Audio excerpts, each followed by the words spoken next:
OG Diaz, binuking ang pagtataray ni Kim.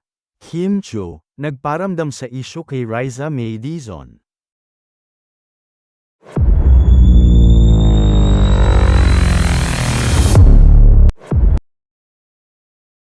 Ibinahagi ng Showbiz Insider na si OG Diaz ang isang encounter niya kay Kim Chiu matapos muling mag-trending ang huli dahil sa pagbanggit niya kay Riza May Dizon sa kanilang noontime variety show. Sa June 27 episode ng Showbiz Update, napag-usapan ni OG at ng mga kasama niya ang tungkol sa isyu ni Kim at Riza May. Dito naalala ni OG ang naging karanasan niya kay Kim.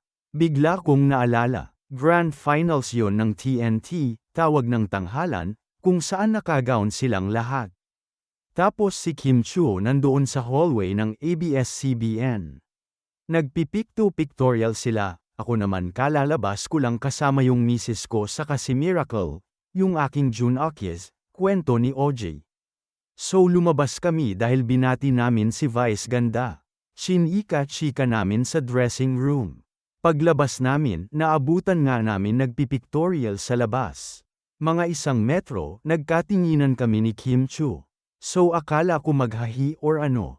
Siyempre mayroon kaming konting misunderstanding dugtong pa ni OG. So nung nagkatinginan kami, out of the blue, ang sabi niya. Buti pinapasok kayo. Ang hilatsa raw ng mukha ni Kim ay alang-alang nakangiti at nakasimangot. Sabi ko, bakit bawal ba? So pumasok na siya sa dressing room niya, lahad ni OG. Ayon pa kay OG, nagtaka raw maging ang kanyang asawa sa naging hirit na yun ng aktres dahil maaari naman umano siyang hindi pansinin nito. Ani OG, posibleng nabigla lamang si Kim at hindi nito sinasadyang mabatiwan ang naturang salita. Inihalintulad pa niya ito sa naging viral na pahayag ng aktres noong pandemya na kalaunay ginawan pa ng kanta. Samantala, wala pang reaksyon si Kim hinggil dito. Nagparamdam na si Kim Chiu sa intriga sa kanila ni Riza May Dizon.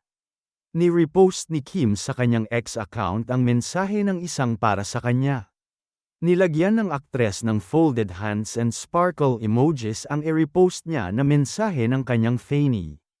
Ang dalawang emojis ay nagre-represent ng positivity and gratitude.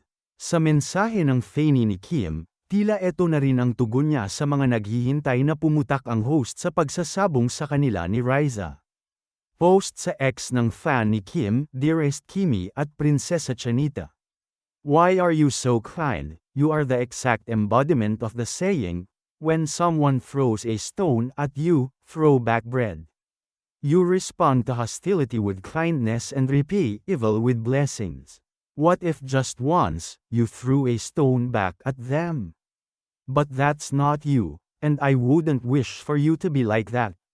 You once said, and I'm also blessed with the heart that I have. You are indeed blessed with a heart that is kind, loving, and compassionate. Your heart finds joy in offering selfless love, in sharing your material blessings, and in seeing people with happy faces. Bukod dito, pinost din ni Kim ang reaksyon ng fan niya sa akusasyon sa kanya ni OG Diaz. Repost ni Kim sa X, kapal mocks ni OD na mag-expect na babatiin siya ni Kim puro paninira lang naman ginagawa niya sa kanya. Expect niya magiging chummy-chummy si Kim sa kanya? The nerve. Respect begets respect. Ano ngayon kung 1,992 ka nag-start?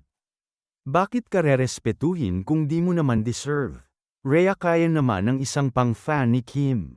Ha. Love this hashtag #KimChiez repost. She speaks up her mind and make everyone knows her stand. Go at Prinsesa Chanita. We will support you all the way. Yun na.